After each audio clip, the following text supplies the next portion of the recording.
So చరిత్రను మలుపు తిప్పినటువంటి అనేకమైనటువంటి ఘటనలు జాతరలు అవుతాయి. సో అటువంటి జాతరే మేడారం సమ్మక్క సారలమ్మ జాతర.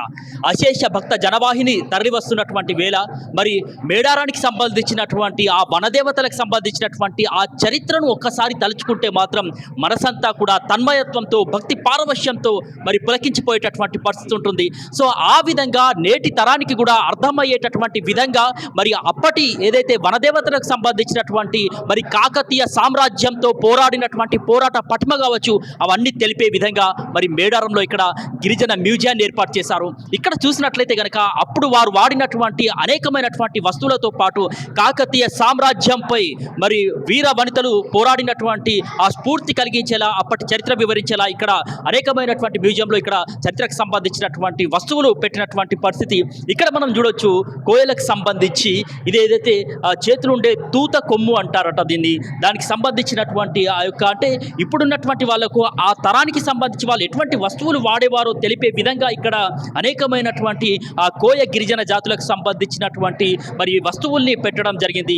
వారు వాడినటువంటి అనేకమైనటువంటి ఏదైతే కాళ్ళ గజ్జెలు కావచ్చు, గిల్లికాయ లాంటివి కావచ్చు, లేకుంటే వారు వాడినటువంటి అనేకమైనటువంటి ఏదైతే దుస్తువులు కావచ్చు, వాళ్ళు వేసేటటువంటి వేషధారణకు సంబంధించినటువంటి అవి కావచ్చు, అన్నీ కూడా మరి మొత్తానికైతే ఇక్కడ ఏదైతే ఆ కొమ్ములకు సంబంధించి పైన ఏదైతే ఇక్కడ మనం చూడవచ్చు నెమలికి సంబంధించినటువంటి ఆ యొక్క అంటే వారు ధరించేటటువంటి విధంగా తలపాగాకు సంబంధించి కూడా ఇక్కడ ఏర్పాటు చేసినటువంటి పరిస్థితి. సో మరికొంత ఇటువైపు ఒకసారి వెళ్దాం. ఇక్కడ మనం చూస్తే మరి వాళ్ళకి సంబంధించినటువంటి వస్తువులు అంటే తరతరాలుగా అక్కడ మేడారానికి సంబంధించినటువంటి ఆ చరిత్ర మరి చెక్కు చెదిరిపోకూడదు.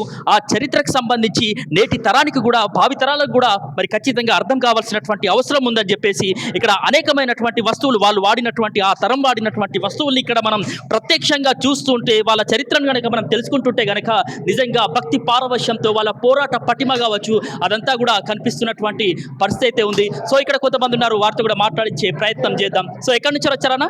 మాది వరంగల్ అన్న. వరంగల్ ఎంతమంది వచ్చారు మేడారానికి? 40 మంది దాకా వచ్చిన మొత్తం సింగ్ పరివార్ మొత్తం. సింగ్ పరివార్ కూడా వస్తూ ఉంటారా ప్రతి జాతరకి? ప్రతి జాతరకి మా డాడీ మా తాత చిన్నప్పటి నుంచి ఇప్పుడు దాకా మేడారం వస్తూనే ఉంటాం, పోతూనే ఉంటాం.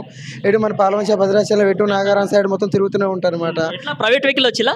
ప్రైవేట్ వెహికల్ కూడా అప్పుడప్పుడు వస్తాం, ప్రతిసారి బస్సుకి కూడా వస్తాం, ప్రైవేట్ వెహికల్ కూడా ఉంది. ఎట్లా అనిపిస్తుందండి ప్రతిసారి జాతరకు వస్తా ఉంటే? ఆ బోరింగ్ అనేది ఉండదు, ఎక్కడ చూసినా కూడా జన సందడి ఉంటుంది కదా.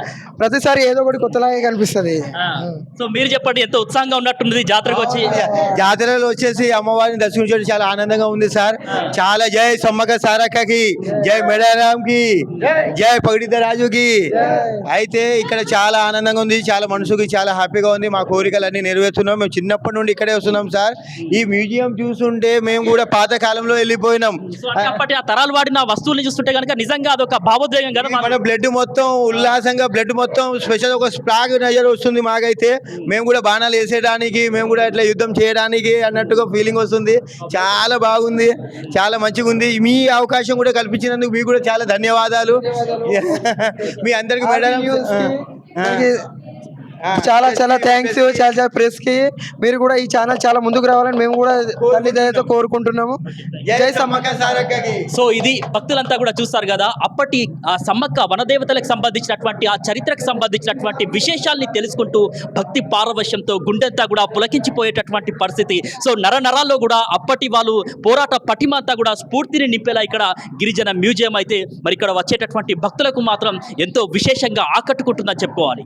మేడారం జాతరకు వచ్చి ఆ గిరిజన మ్యూజియంలో ఉన్నటువంటి ఆ వస్తువుల్ని కావచ్చు, వారు వాడినటువంటి ఆ పరికరాల్ని కావచ్చు, ఆయుధాలని కావచ్చు చూస్తుంటే కనుక ఆ సమ్మక్క సారలమ్మకు సంబంధించినటువంటి ఆ చరిత్రను కూడా మనం ఒకసారి పునరాలోచన తెలుసుకునే ఏదైతే ఆ చరిత్రకు సంబంధించి మళ్ళీ ఒకసారి మనం పునరావృతం చేసుకోవాల్సినటువంటి అవసరం ఎంతైనా ఉంటుంది.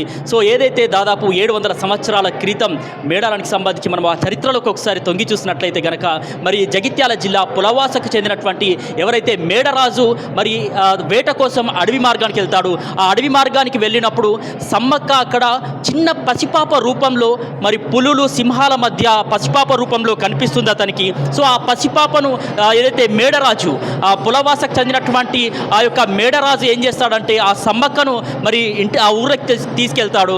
ఆ ఊర్లోకి తీసుకెళ్లి సమ్మక్కను మరి సాదుకునేటటువంటి పరిస్థితి. సో మొత్తానికి ఆలన పాలన చూస్తుంటాడు. సో ఆ సమ్మక్క ఏదైతే ఆ పులవాసకు వచ్చినటువంటి సందర్భంగా కరువు కాటకాలన్నీ కూడా తొలగిపోతూ ఉంటాయి. మరి ఆ కరువు కాటకాలు కంటకాలు తొలగిపోయి ప్రజలంతా కూడా ప్రజల జీవితాల్లో సుఖ సంతోషాలు రావడం ప్రారంభమవుతుంది. సో అప్పటి నుంచి మరి సమ్మక్కకు సంబంధించి మహిమాన్వితం అప్పటి నుంచే మొదలైంది మనం చెప్పుకోవాలి. ఇక ఆ తర్వాత మనం చూసినట్టయితే కనుక సమ్మక్క యుక్త వయసుకు వచ్చిన తర్వాత ఎవరైతే మరి పగిడిద్దరాజు మేడారానికి సంబంధించినటువంటి కోయరాజు అయినటువంటి పగిడిద్దరాజుకి ఇచ్చి వివాహం చేస్తాడు. సో పగిడిద్దరాజుకు మరి వివాహం చేయడం తర్వాత మనం ఆ యొక్క పోరాట పటిమ మళ్ళీ మొదలవుతుందని చెప్పుకోవాలి. ఏదైతే కోయరాజుకు సంబంధించి ఎవరైతే మనం ఇంతకుముందు మనం పులవాసకు సంబంధించినటువంటి ఆ రాజు మేడరాజుకు సంబంధించి మరి కాకతీయ ప్రభువు మొదటి ప్రభువు ఎవరైతే ఉంటాడో కాకతీయ సామ్రాజ్య విస్తరణలో భాగంగా పులవాసపై దండెత్తడానికి వస్తాడు సామ్రాజ్యాన్ని విస్తరించేటటువంటి క్రమంలో. ఈ క్రమంలో మరి ఎవరైతే మేడరాజు మేడారానికి వచ్చి తన కూతురైనటువంటి సమ్మక్క ఊరిలో తలదాచుకుంటాడు. సో ఏదైతే మేడారానికి సామంతుడిగా ఉన్నటువంటి పగిడిద్దరాజు ఎవరైతే ఉంటారో మరి సమ్మక్క భర్త అతను కాకతీయులకు సంబంధించి మొదటి ప్రభువుకు నెల కప్పం చెల్లించేవాడు. అయితే మేడారంలో ఒకసారి కరువు కాటకాలు సంభవిస్తాయి. మేడారంలో కరువు కాటకాలు సంభవించినప్పుడు కప్పం దాదాపు 3 సంవత్సరాలుగా కప్పం కట్టడం ఆపేస్తాడు. సో ఆ కప్పం కట్టడం ఆపేయడంతో మరి ఆగ్రహించినటువంటి ఎవరైతే కాకతీయ రాజు ఎవరైతే ఉంటారో ఆ కాకతీయ రాజు మరి ఒకవైపు పులవాసకు సంబంధించినటువంటి మేడరాజుకు సంబంధించి ఆశ్రయం కల్పించడం కావచ్చు, మరోవైపు కప్పం కట్టకపోవడంతో మరి మేడారానికి కాకతీయులంతా కూడా దండయాత్రకు వస్తారు. ఈ కాకతీయ సామ్రాజ్యాన్ని మొత్తం అంతం చేయాలని చెప్పేసి ఏదైతే కాకతీయులంతా కూడా మేడారాన్ని అంతం చేయాలని చెప్పేసి మేడారానికి మరి సైన్యంతో తరలి వస్తారు. అప్పుడు ఎవరైతే మరి ఇక్కడ పగిడిద్దరాజు కావచ్చు, ఆ తర్వాత సమ్మక్క కావచ్చు, వీళ్ళకి సంతానమైనటువంటి నాగులమ్మ, జంపన్న వీళ్ళంతా కూడా ఆ యొక్క కాకతీయ సామ్రాజ్యంతో ఎదుర్కోలేనటువంటి అంటే ఆ బలం వాళ్ళ దగ్గర లేకపోయినప్పటికీ కూడా మరి సమ్మక్క పగిడిద్దరాజు వీళ్ళందరూ ఇచ్చినటువంటి ఏదైతే పోరాట స్ఫూర్తితో మరి ఎవరైతే కాకతీయుల పైన పోరాటం చేస్తారో ఆ పోరాటం చేసేటటువంటి క్రమంలో మరి ఎవరైతే నేల కొరుగుతారు సారలమ్మ కావచ్చు, నాగులమ్మ కావచ్చు, ఇక యుద్ధంలో ఓడిపోతున్నామని చెప్పేసి మరి జంపన్న ఆ అవమానాన్ని తట్టుకోలేక సంపెంగ వాగులో దూకి మరి ఆత్మార్పణం చేసుకుంటాడు. సో అప్పటి నుంచి సంపెంగ వాగు కాస్త జంపన్న వాగుగా మారినటువంటి పరిస్థితి. ఇక ఎవరైతే వెన్నుపోటు పొడచడంతో సమ్మక్కకు మరి రక్తం ఓడుతూ చిలకల గుట్ట వైపుగా వెళ్తుంది. ఆ చిలకల గుట్ట వైపుగా వెళ్తూ అదృశ్యమైనటువంటి పరిస్థితి. ఇక అప్పటి నుంచి కూడా మరొక ఆకాశ మార్గాన ఒక వాయిస్ వినిపిస్తుంది. ఒక ధ్వని రూపంలో యొక్క మేడారానికి సంబంధించినటువంటి వాళ్ళకి ఒక వాయిస్ వినిపిస్తుంది.